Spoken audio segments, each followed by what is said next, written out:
नमस्कार दोस्तों, एक समय की बात है। धौलपुर गांव में एक ब्राह्मण अपने परिवार के साथ रहता था।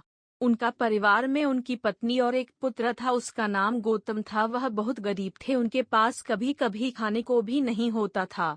ब्राह्मण की पत्नी बहुत दुष्ट और चालाक थी, इसलिए वह रोज ब्राह्मण को भिक्षा मांगने जाने को कहती थी। पर ब्राह्मण उसकी एक नहीं सुनता था और घर में राम नाम जाप करता रहता। पत्नी के रोज रोज लज्जित करने पर ब्राह्मण एक दिन सुबह सुबह उठा और अपने पोती पत्रा उठाया और दूसरे गांव में चल दिया।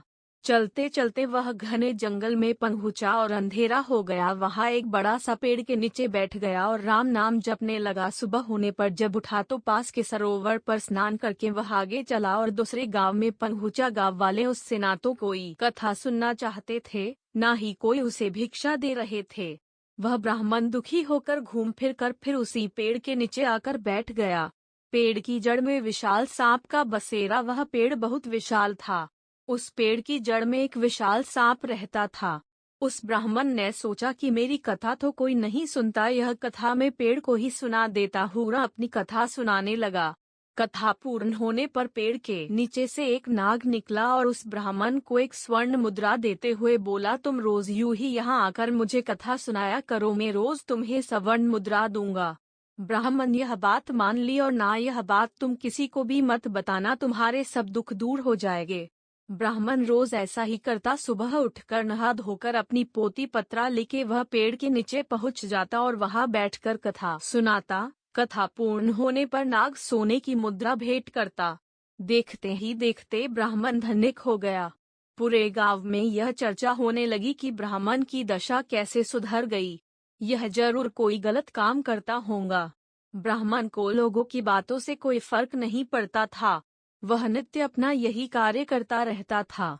एक दिन गांव की कुछ औरतें ब्राह्मणी के पास गई और उससे पूछने लगी कि आपके पति इतने धनवान कैसे हो गए। वह रोज कहाँ जाते हैं और रोज उनकी कथा कौन सुनता है। औरतों की बात सुनकर ब्राह्मणी के मन में शंका आ गई। उसने एक दिन अपने पति से पूछा कि आपको ये धन कहाँ से मिलता है, मुझे भी बताइए। ब्राह्मण बोला, तुम्हें इससे क्या मतलब है। ऐसा कहकर ब्राह्मण ब्राह्मणी की बात टाल दी। ब्राह्मण की पत्नी के मन में लालच का आना कुछ दिनों तक उसे टालता रहा, पर एक दिन ब्राह्मणी ने ब्राह्मण को मजबूर कर दिया।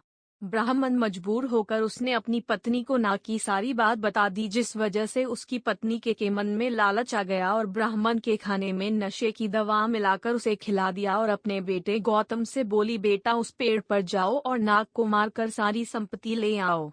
ब्राह्मण का लड़का अपने पिता का पोथी पत्रा लेकर वहां गया और पेड़ के आगे बैठकर कथा सुनाने लगा। कथा पूरी होने पर वह नाग बाहर आया और उसको स्वर्ण मुद्रा देने लगा। तभी ब्राह्मण के बेटे ने कुल्हाड़ी से नाग पर वार कर दिया, जिससे नाग की पूंछ कट गई और नाग भी पलटकर गौतम के पैर में डस दिया, जिससे गौतम की मौत हो गई।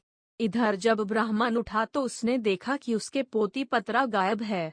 वह समझ गया कि कुछ गड़बड़ है। वह जल्दी से पेड़ के पास गया तो देखता है कि उसका लड़का गौतम वहां मरा पड़ा हुआ है। नाग की पूंछ का कटना ब्राह्मण को देखकर नाग बाहर आया और कहा, ब्राह्मण, मैंने तुम्हें कहा था कि स्वर्ण मुद्रा की बात तुम किसी से नहीं कहोगे और तुमने बता दी। अब तुम यहाँ से चले जाओ, तुम्हें तुम्हारे पुत्र का दुख है और मुझे मेरी पूंछ के कटने का दुख है। मैं तुम्हें श्राप देता हूँ कि तुम्हारी जो संपत्ति मेरे द्वारा बनी थी वह सब नष्ट हो जाएंगी। ब्राह्मण नाग देवता से मुख से यह सुनकर सर पिटता रह गया और रोता बिलखता अपने पुत्र का शव लेकर वहां से चला गया। घर जाकर अपनी पत्नी को बोला, देखो तुम्हारे लालच की वजह से हमने अपना एक लौता पुत्र गौतम गवा दिया और हमारी सारी संपत्ति नष्ट हो गई।